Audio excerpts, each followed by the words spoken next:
the meeting of the night before, but they got me so flustered with trying to sell me octopus for $25 that I forgot.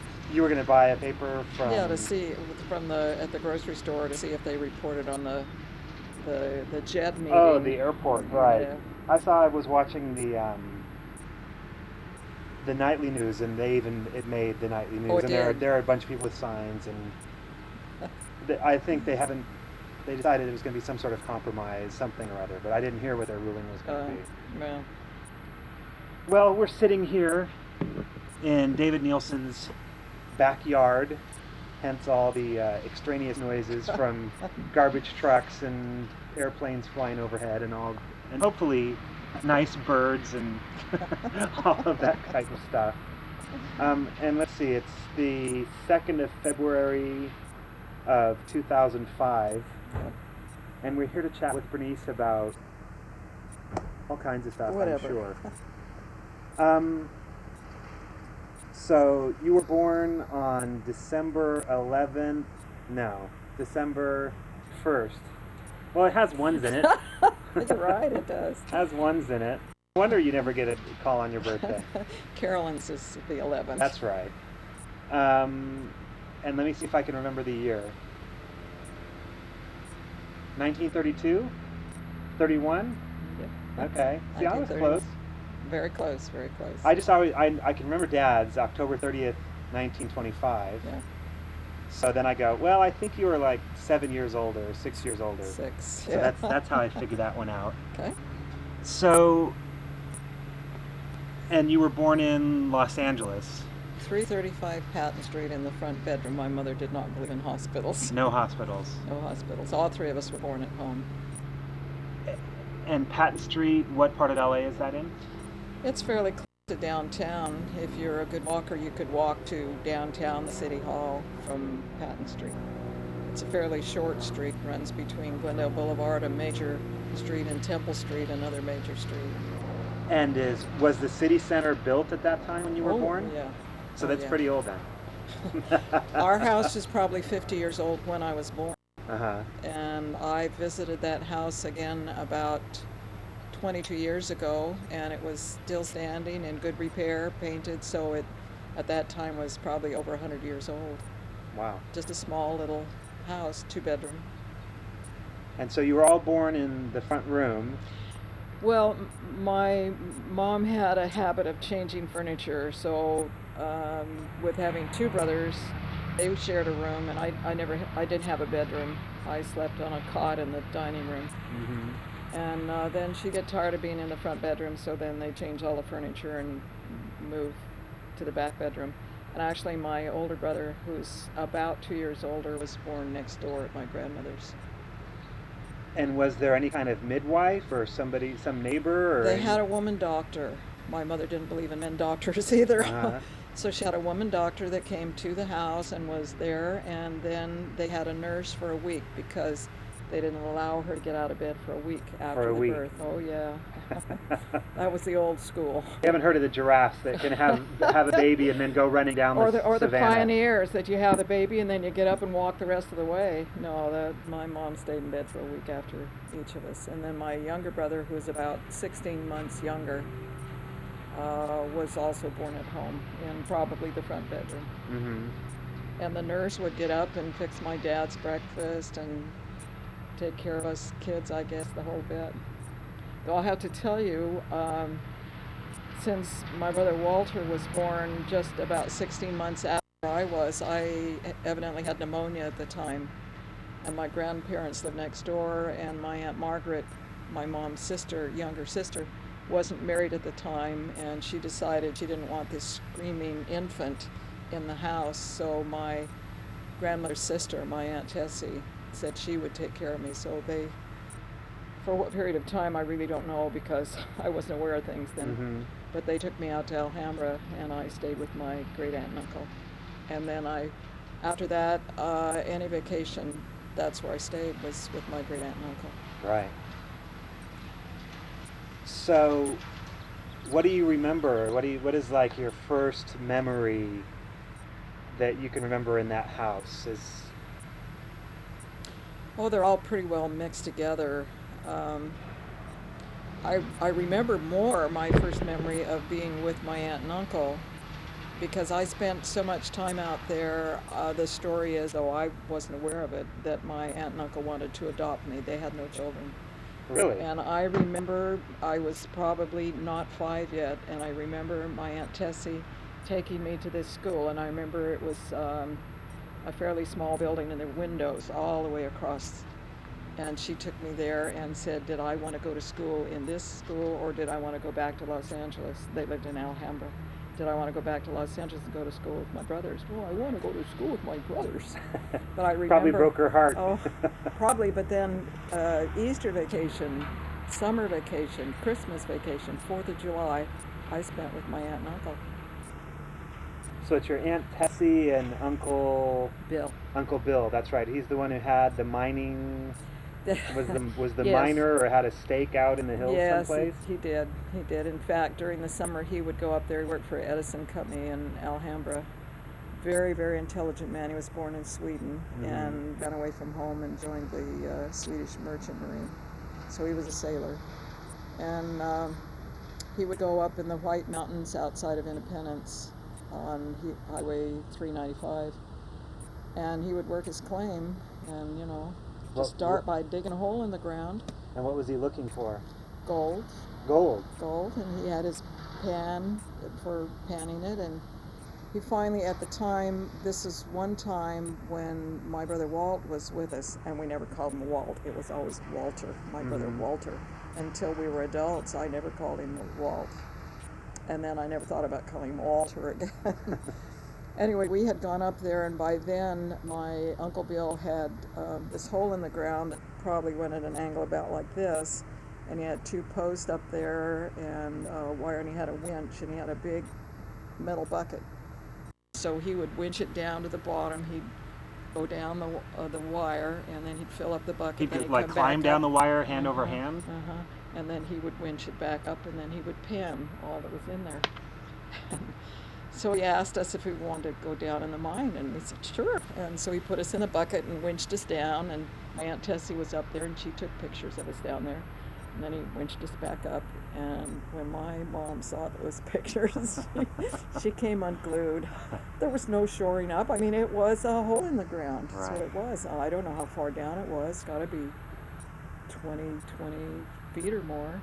And I wonder why he decided to dig a hole in that specific spot as opposed to, I don't have a clue. Gold mining often. It seems like it's in exactly. river bottoms or something. I have no idea. I was told later that he actually did pan enough gold that he had a ring made for my Aunt Tessie. It was... Well, that's something. No biggie. But he loved it, and I think my Aunt Tessie hated it. We had a shack, is what it was, and it was just one room, and there weren't very many windows in it, so it was always dark, and there's no heat. And there was a wooden water line, probably about this big around, that came from a spring, and then it went to a great big wooden, what would you call it? It was a big wooden...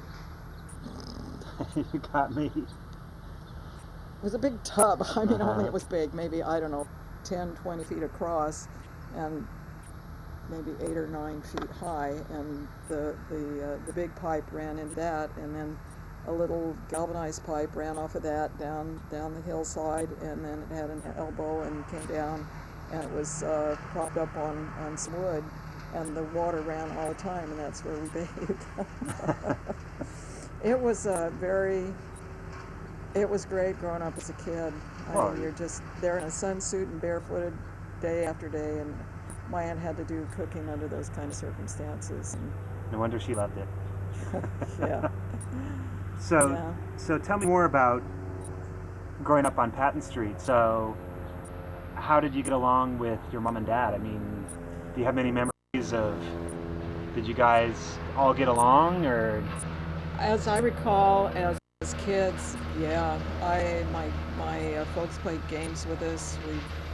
I don't remember board games like Thank goodness we didn't play Monopoly. Mm-hmm. But we played with rook cards, other kinds of cards that were really bad. Right, not the playing card. Not playing cards, but we played all kinds of games, and I always remember my brother Walt as being a really poor sport.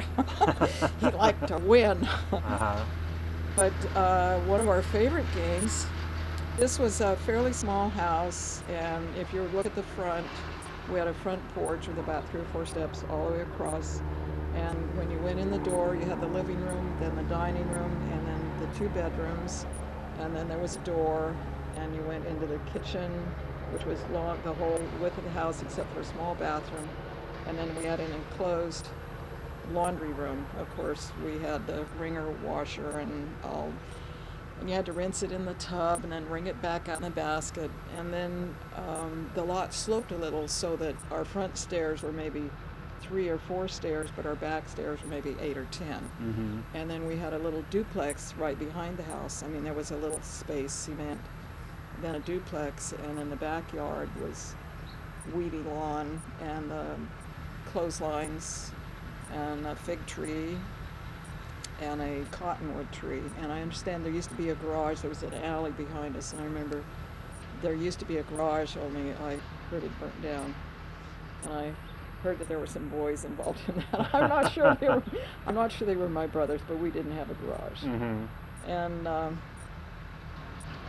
we just really had a lot of good times in that house. And my grandparents lived next door.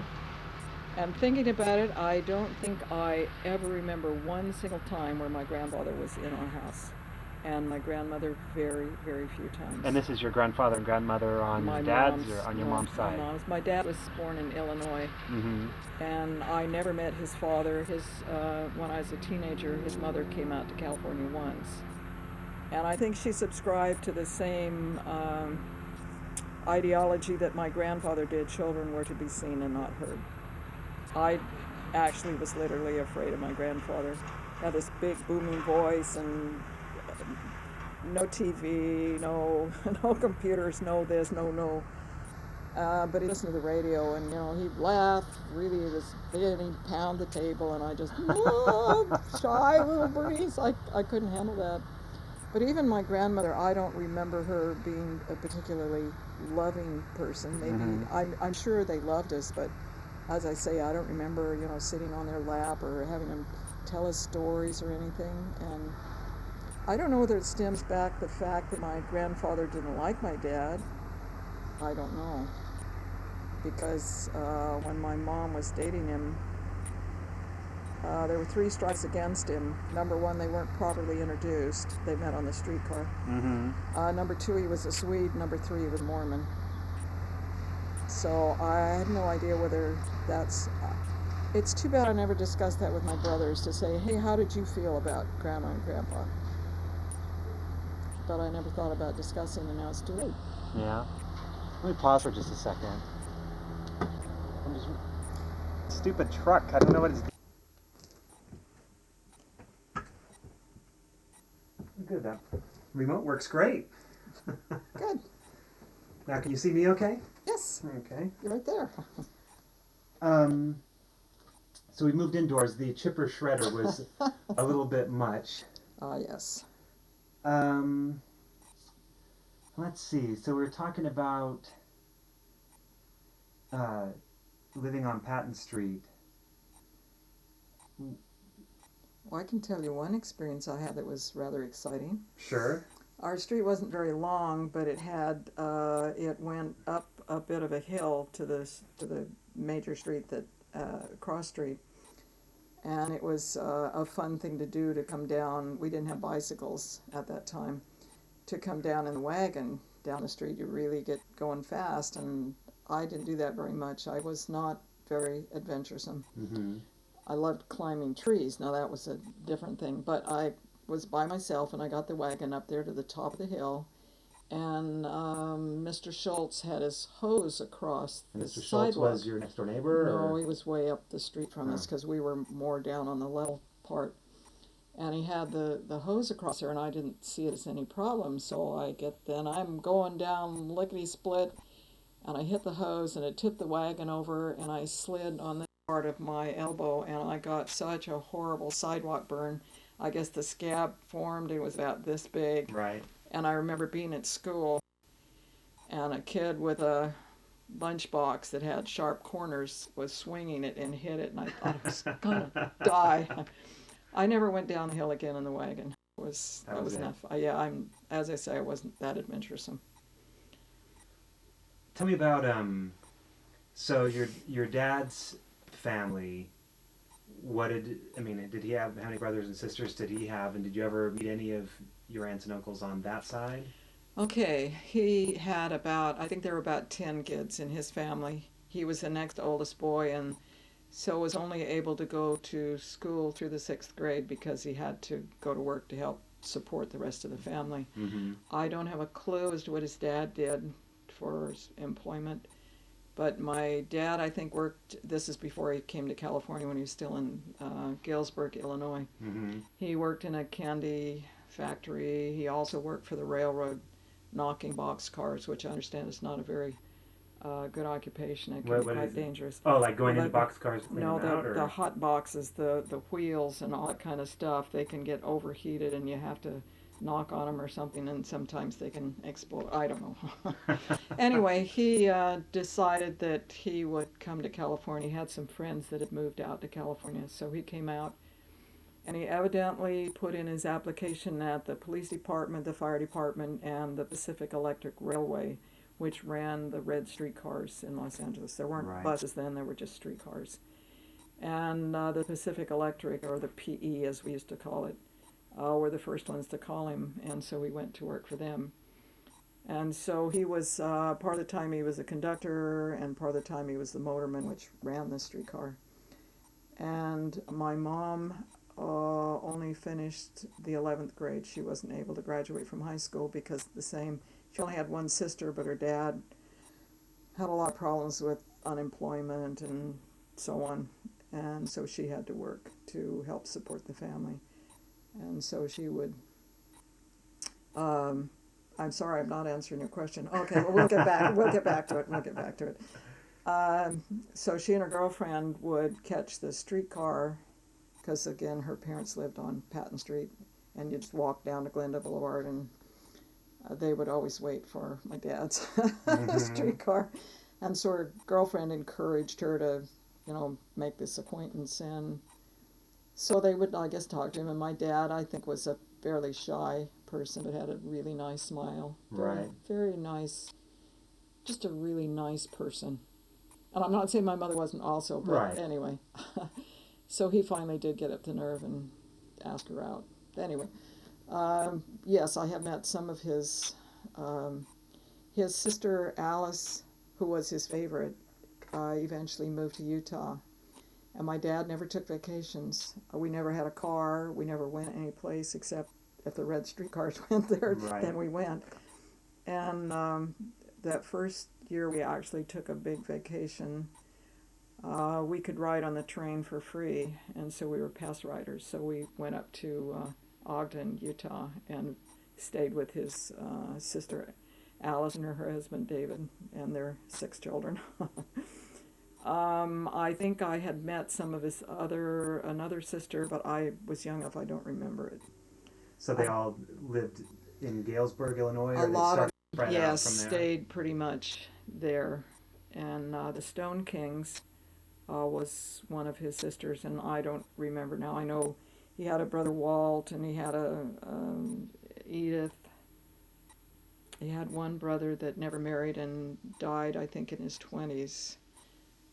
There are probably some of them still alive, but I'm a very poor correspondent, and so my mom would keep in touch with him, and now that she's died, I just, though I will admit, Alice and David are both dead. In fact, Dick and I went up when Eileen went on her, we even said who Eileen is. That's fine. You know who Eileen is. When we took her up to the MTC for a mission, we went on up to Ogden, and I knew where my aunt and uncle lived. My uncle by then had died, and so Alice was in good shape at that time, and so we said, hey, you want to go for a ride? We're going to go up to Logan and see if we can find Dick's great aunt and uncle up there. And so she went up with us, and we found him, and that was Wesley and Right. Eula. And by then they were both in a convalescent facility because he had broken his kneecap in his farming adventure, Right. fell in a ditch and cracked his kneecap. And she was there because she was getting, I mean, she was mentally alert, but physically she wasn't very able to take care of herself. And then we visited Alice one other time when she was really declining, and I don't think she really knew who we were, and I'm sure she has since died. And how about your mom's family? You said she She had only one had sister. she only had her younger sister Margaret, who uh, the close family called her Babe, but we called her Aunt Margaret, and she married Leonard Hennon, and they had two children, considerably younger than the two of us. That was Laureen, and we call him Buster, but I understand he now goes by Lenny because Right. he's Junior, Leonard Hennon Jr. Still alive as far as I know, but I haven't had any contact with him in a good long time. And where was her family? Where did she grow up? Born? Well, they, of course, the two, Olive and Margaret, grew up in Los Angeles, and then after Aunt Margaret married, they lived in El Monte, which again was in the greater Los Angeles Mm. area. But we didn't have a car, and they did, but they didn't really come in and visit very much. My grandfather had three brothers, and I don't remember seeing them as we were growing up more than maybe once or twice. It just we just never seemed to be a really close knit extended family on both sides. So, your grandparents on Olive's side, obviously they had the house on Patton Street, and your mom was born. Your mom was born there as To be well, honest, or I'm not really quite sure. I know she's born in Los Angeles, but we just we just didn't ask questions when we were growing up. I don't know what it was. Maybe again, it's still this children are to be seen and not heard. And though I really feel we had great relationships with my parents.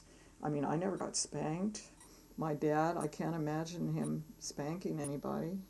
My mother might be more apt to, but I don't think she did either. It just was, we just, did what we were told, and that was it. so so where did her parents live before they came to L.A.?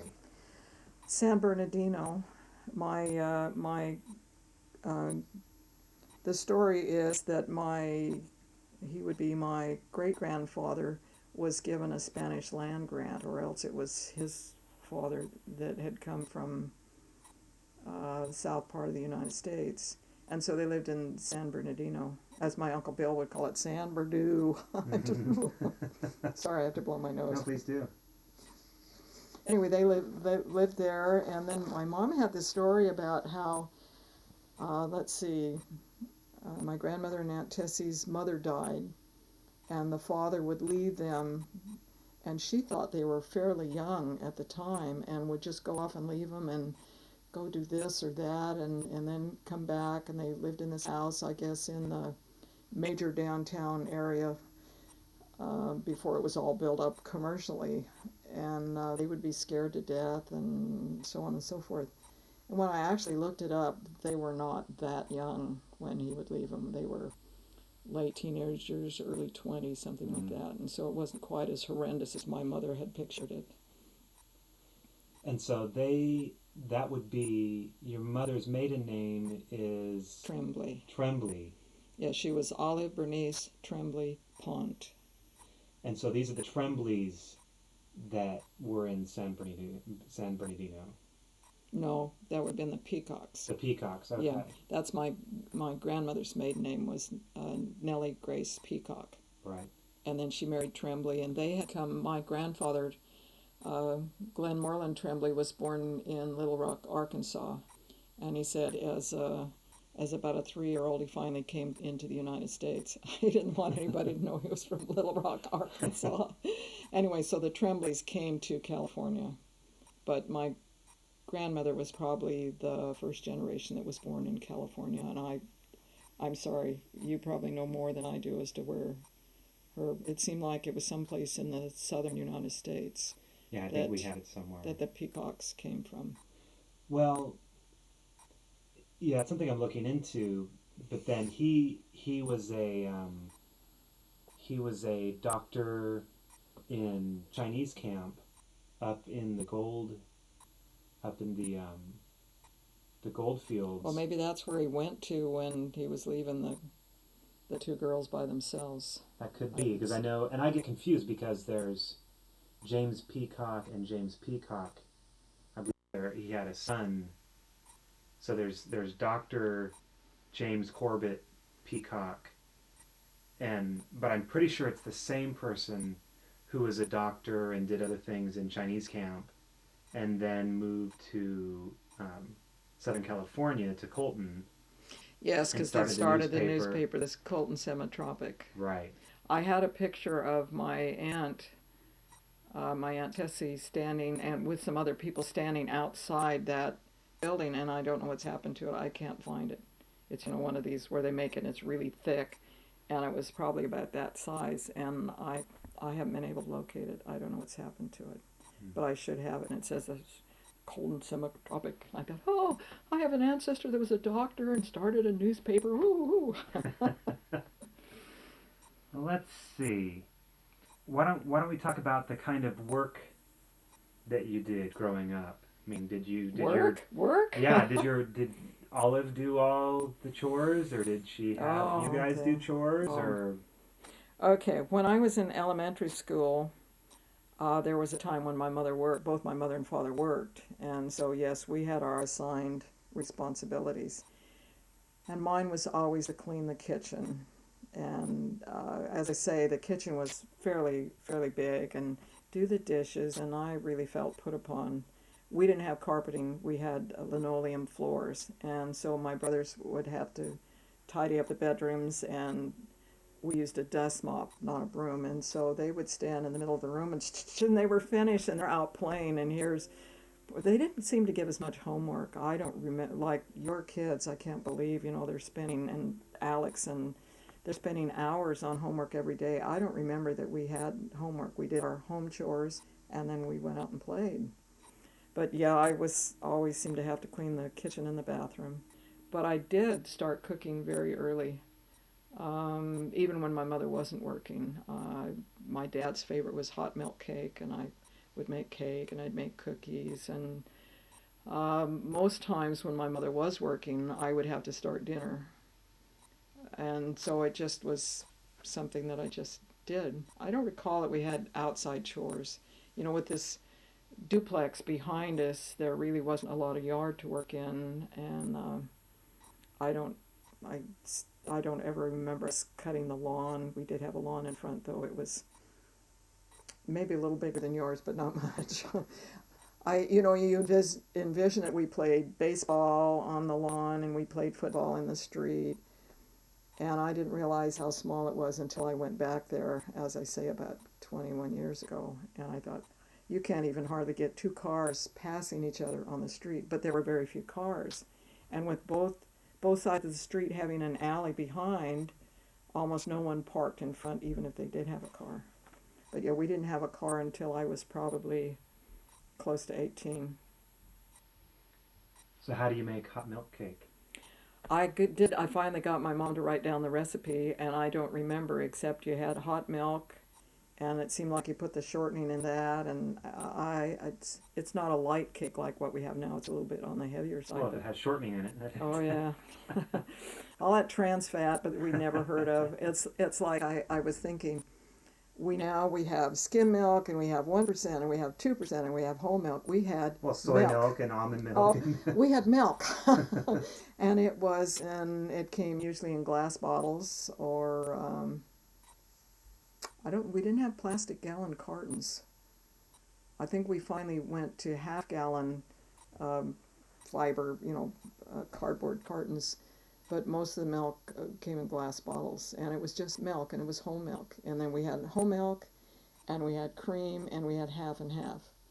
And my dad, at a time when he had a particular run on the Pacific Electric, It was called a feeder line, and it was up a little valley, I don't know what else to call it, near downtown Los Angeles, and it was called the Echo Park Avenue because that was the name of the street. And then the hills went up, and there were houses on them, and most streets went up and ended.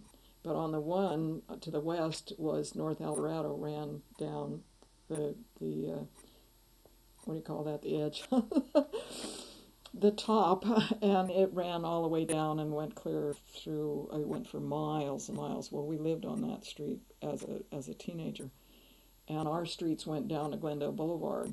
Well, this little valley up here was fairly level, and then the streets would go up, and then there would be one ridge. That's the word I was thinking. Mm-hmm. There would be a street on the top of this ridge, and there was a little grocery store at the end of the line. And I remember occasionally we would walk over and meet my dad for lunch or something like that, and he would buy a quart of half and half, and that's what he'd drink for lunch. It's no wonder he had problems later. But nobody knew. And we never drank anything but whole milk. And then during the war, we couldn't get butter, and so that's when they introduced Nuco margarine.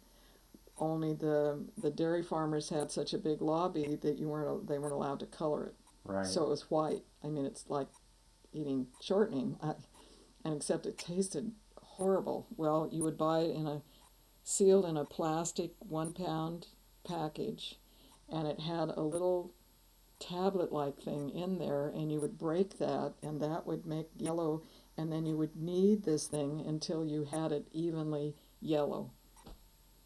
Yikes. And that was what you would eat on your bread. Oh, I hated it, but that's all we had. And so the butter was saved just for the soldiers? Yeah, or? pretty much. We had ration books and ration cards. I even have one of mine. And the ration tea and coffee and butter and sugar and shoes. Like if we needed a new pair of shoes, tough luck on us. If we didn't have a stamp in our ration book, we couldn't get a pair of shoes.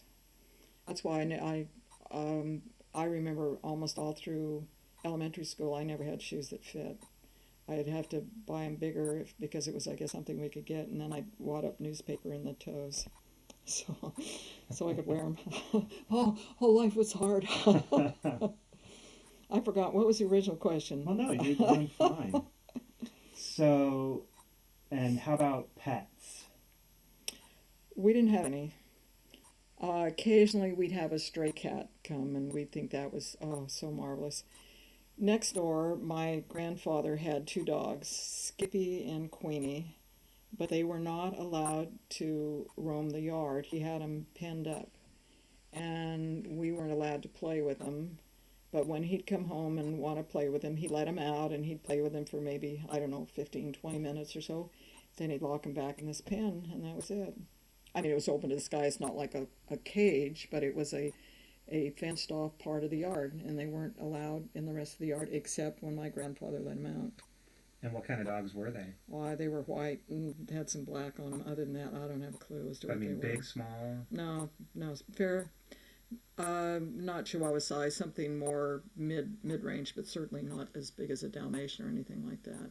Very yippy, bouncy dogs, I guess, because I can't imagine that kind of an existence for a dog to be pinned up like that, and then suddenly you're out and they just, jumping and a whole bit. My grandmother loved flowers, and so she had, there was a chicken wire fence on part of her lot between us, and actually it was opposite this little duplex.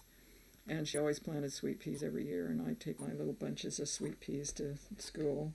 And she had a snowball plant. That's why I had to have one when we were in Los Gatos. I finally got one that never did anything until I threatened it. Anyway, but I'd take my big bunch of snowballs to my teacher. To the teacher? Mm-hmm. Oh yeah, I'd take them to school to the teacher. And she had lots of fuchsias, and I guess there were a lot of roses. It was a long, skinny lot, like ours was a fairly long, skinny lot that ran between the street and an alley in the back. And my grandfather did have a garage, and we were always scared to go in there because there were spiders, and it was dark and no windows, and it didn't have a concrete floor, so just a dirt floor. Because my grandfather actually had a car. Mm-hmm. In fact, that's another thing that was rationed was gas. You had either an A, B, or C. I think A was you got the smallest amount of gas, an A card. So we didn't. It had a rumble seat, so it only was a coupe with a rumble seat, and we just thought that was a back of beyond to be able to get in that rumble seat. But they didn't take us anyplace very frequently. Hmm. So you said your mom worked. She worked at Carl Eneman Jewelry Company downtown Los Angeles, and she was head of the enameling department. And of course, we never saw what she did except during World War II. They made P-38 earrings. P-38 was the big classy airplane that everybody, ooh, that'd be so exciting because it had a double body and the wing across. Anyway, on the wings they had the little circle with a star in it, the emblem of the United States. And she would enamel. It seemed like there was red in there, and then the star was blue, something like that. Because she did bring some of those home so we could see them, those that were imperfect, so we could see them. But the rest of it, I never saw what she did, but it was, fairly important. And then I don't recall how long she worked. It could have been 1 year, it could have been 3 years. I don't know. It was when I was in elementary school. And so we would come home and then have to report to my grandmother that we were home, and then we'd have to go back to our house next door and do our chores and that kind of stuff. And one day she went into work and they just said, "Hey, we're closing the enameling department, you're fired."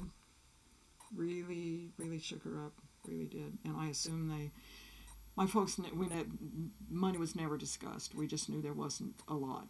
And so my older brother and I, we were the Swede-looking ones, fair complexion, blonde hair, and then along comes Walt, dark complected and black hair.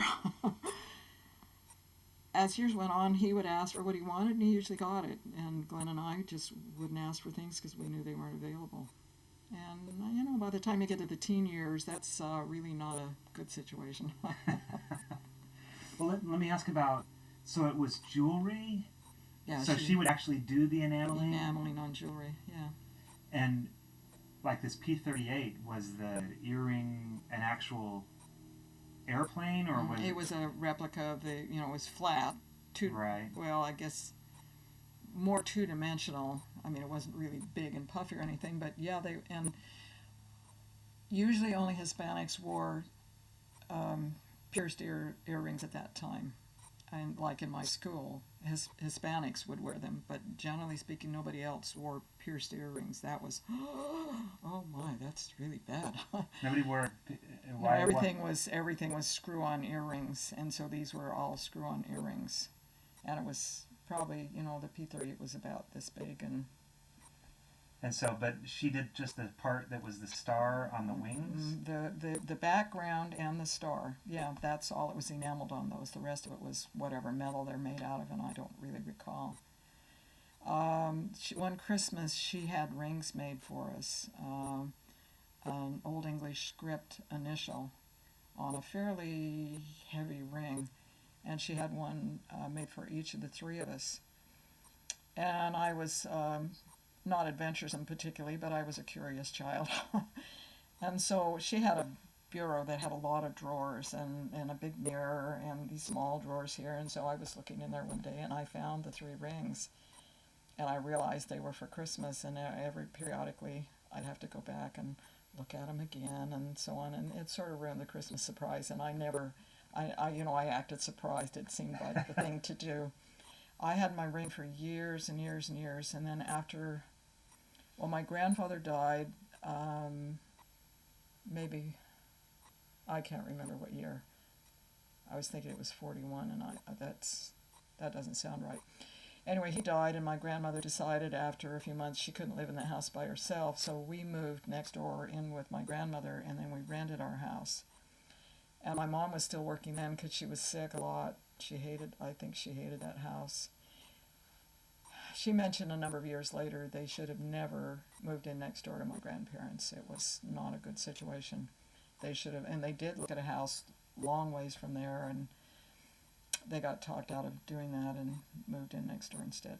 Anyway, not a happy situation living with her, and so my mom decided the walls were gray and it was making her sick and so on. So we got the renters back out after a period of time, and we moved back in. And then my grandmother says, I can't live here anymore. I just, all the memories and, this kind of. So we actually found another house that would accommodate all of us, because by then that makes six.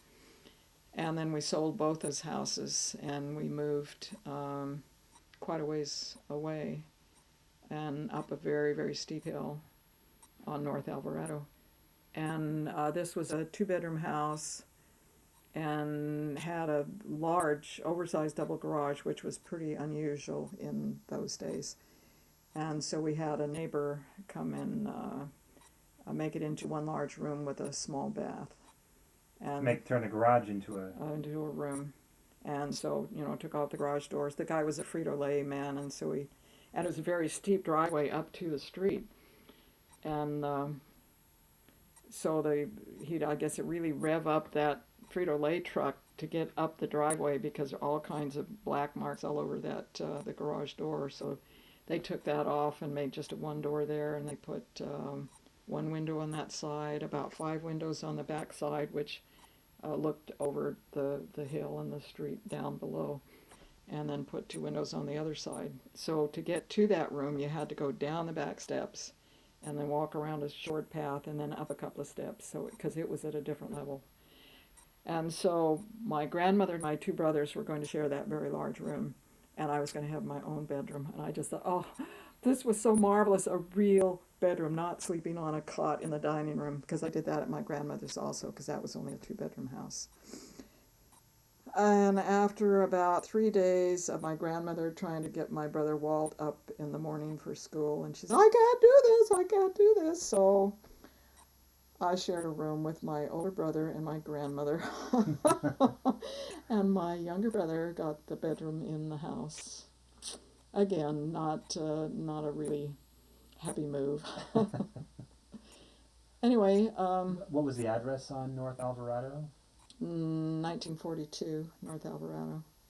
North Alvarado came by the Wilshire district and so on and so forth, and then it finally got much smaller, and then it went up a little hill, and then a slightly bigger hill, and then it went up a steep hill, and we were way up there.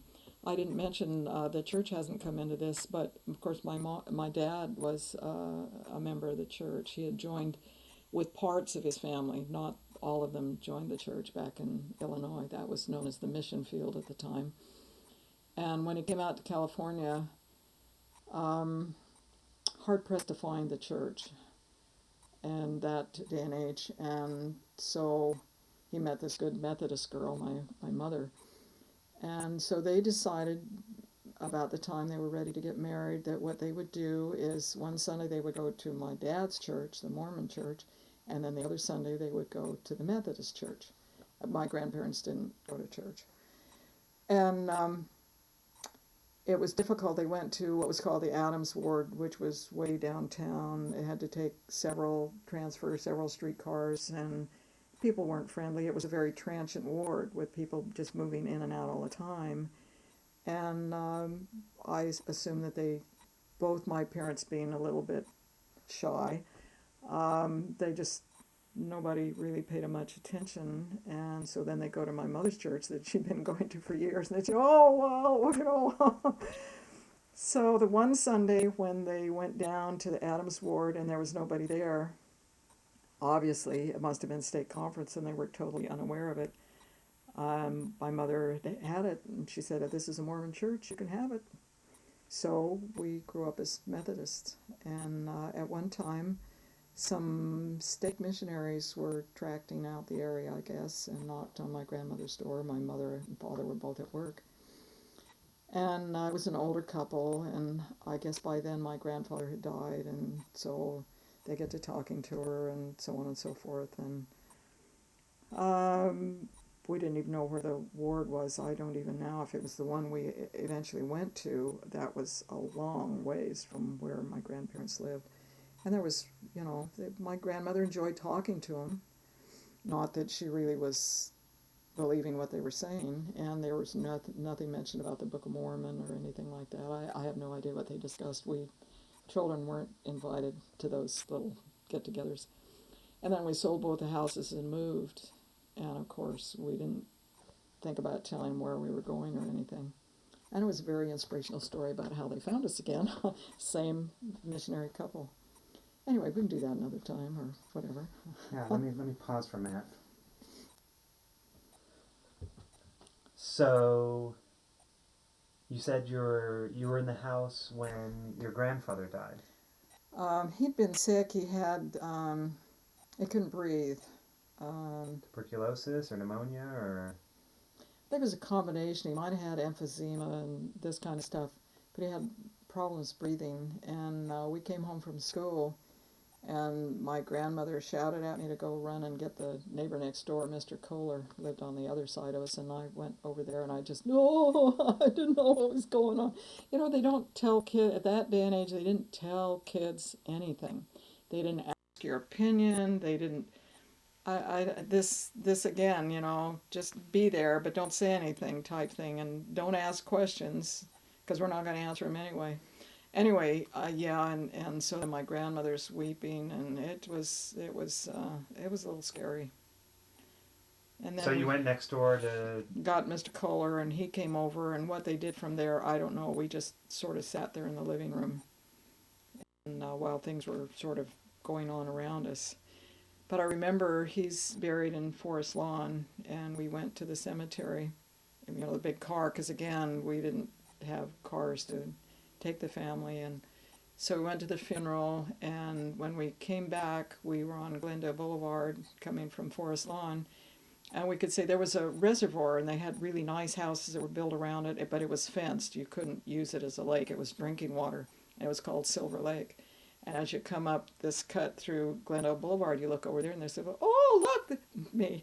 Oh, look, there's Silver Lake. I remember when Grandpa used to drive us over there, and my mother's kicking me. Just, oh, I guess I said something wrong. So was your grandmother driving, or did they? No, did they both drove, it was the mortuary car that drove us over and then drove us back home again. And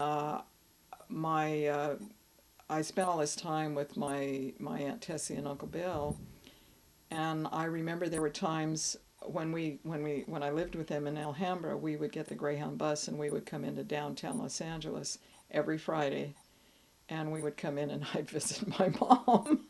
My dad was usually at work, but my Aunt Tessie would come in to visit her sister, my grandmother, and then I'd visit with my mom and my brothers, and and then we would go to what was called Grand Central Market, which was almost a block long and a block through, and 3 stories, a basement, a first floor, and a second floor. And we would usually eat there in a little Chinese restaurant, and we would buy all this stuff, produce, meat, pork, sausage, fish, because we always ate fish. My Aunt Tessie was a Christian Scientist, and we always ate fish on Friday. And even though we weren't Catholic, and we would go do all the shopping, and I'd have everything I could carry, and she would have anywhere from 2 to 4 shopping bags full of stuff, not canned things, but all the produce.